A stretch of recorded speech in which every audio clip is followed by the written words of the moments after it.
Mira, una de las razones por las que los pacientes, y me voy a enfocar más en pacientes niños, hijos de Sí, familia, una de las razones por las que dejan el medicamento son las ideas negativas en torno a la medicación, que es una de las razones más importantes. Y fíjate, esto lo veo mucho yo en mi práctica. Es más probable el abandono de la medicación si se cree que el medicamento tiene un potencial dañino. Por ejemplo, muchos padres creen que los medicamentos para el TDAH son hepatotóxicos o nefrotóxicos. Eso es muy, muy, muy común. Y lo cierto es que pues son pocos los medicamentos que actualmente circulan en el mercado y que tienen ese potencial de generar un daño al riñón o al hígado. Claro que creo que el trasfondo de esto es que los padres cuando leen sobre el fármaco y la manera en cómo se elimina, al ver que a veces se elimina por vía renal o por vía hepática o ambas, ellos creen que el hecho de que estos órganos estén involucrados en la eliminación del medicamento, en su metabolismo, quiere decir que se van a dañar. Es como si tú creyeras que por digerir algo a través del intestino, el intestino se va a dañar. Pues no, simplemente está haciendo su función y no implica que haya un daño. Y que además también la inmensa mayoría de los medicamentos que sí son hepatotóxicos o nefrotóxicos, pues los retiran del mercado por obvias razones.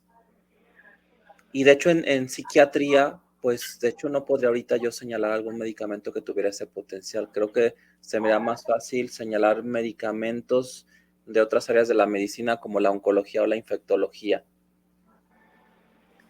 Y bueno, además también en psiquiatría infantil, pues también cuidamos mucho eso, porque algo que les digo a los papás que no se trata de resolver una cosa y echar a perder otra, porque pues no tendría sentido la medicina así. sí, Sin claro. embargo, ajá, bueno, ¿querías comentar algo? Sí, creo que en ese sentido también tuvo un papel muy importante la ambivalencia, ¿no? Ajá. Es decir, el hecho de que los papás puedan acceder a un tratamiento de medicamento y después retirarlo, pues lo único que nos explica es que están ambivalentes con respecto a si dar o no un tratamiento farmacológico al hijo. En algunos momentos pensarán que es buena opción y en algunos otros momentos pensarán que es muy negativo, sobre todo cuando reciben información de su entorno. Creo que se convierte así como en una especie de efecto péndulo, en donde el papá va de un lado a otro de esos dos polos, ¿no? Del polo de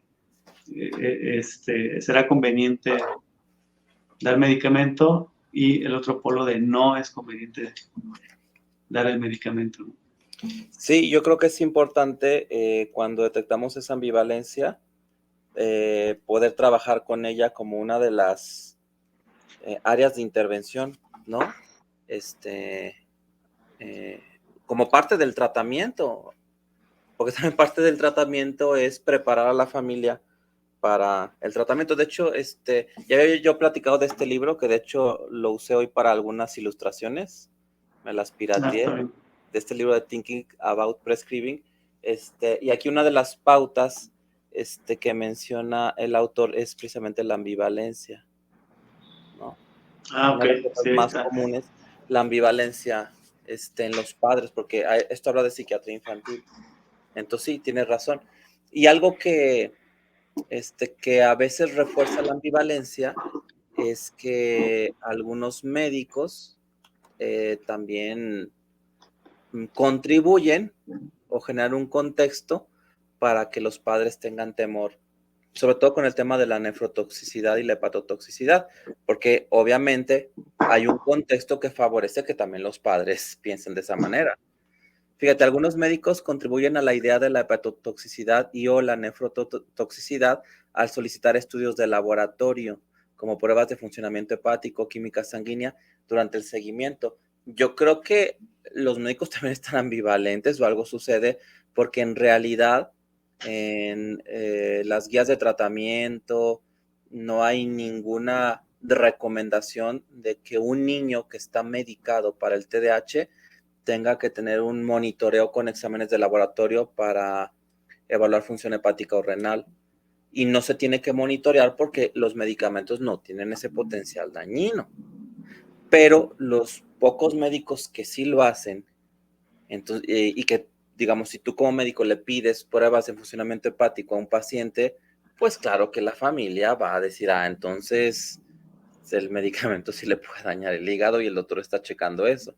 Entonces, ese es un error porque los médicos que hacen eso no están fundamentando esa práctica en la evidencia, en las recomendaciones y contribuyen al temor de las familias. Entonces, siempre hay que ver esa parte complementaria, ¿no? De que vemos en las familias. También los médicos contribuyen y lo vamos a ir viendo a lo largo de esta charla. En otros aspectos. Fíjate, basta también con que uno de los progenitores o uno de los abuelos esté en desacuerdo con la medicación para que el apego al tratamiento no se mantenga. De hecho, algo que yo he visto es que los niños cooperan menos para tomarse su medicamento si han escuchado que un adulto que vive en casa está en contra de la medicación o ha hecho comentarios negativos sobre la medicación. Por ejemplo, si el papá dice, no, es que estás drogando al niño, se va a hacer adicto, o la abuelita dice, es que ese medicamento le va a hacer daño al niño, y el niño lo escucha, también ya se genera esa ambivalencia en la criatura, y entonces dentro de sus posturas de cordura, pues prefiere mejor no tomarlo porque ya he escuchado comentarios negativos.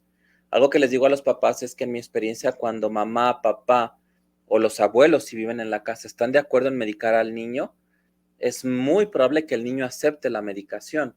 Pero cuando a uno ha hablado mal del medicamento frente al niño, o no forzosamente frente al niño, sabemos que todo comunica, hay más posibilidad de que el niño se resista a tomar el fármaco. Y de hecho, a veces he pedido que los familiares que han hablado mal del medicamento frente al niño se retracten frente a él y le escriban una carta anulando su comentario y pidiéndole que tome el medicamento. Y lo han hecho y ha funcionado. Sí, sí, muy interesante. Ajá.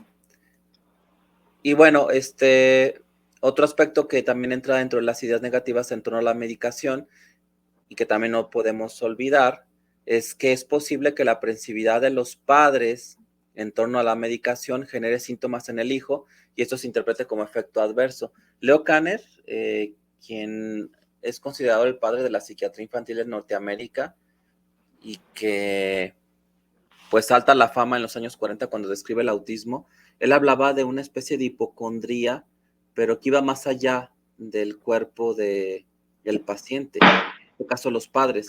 Él hablaba de los hijos como órganos de la hipocondría de los padres. Quiere decir que papás muy aprensivos, en vez de ellos pensar que tienen un problema médico, piensan que lo tiene el hijo.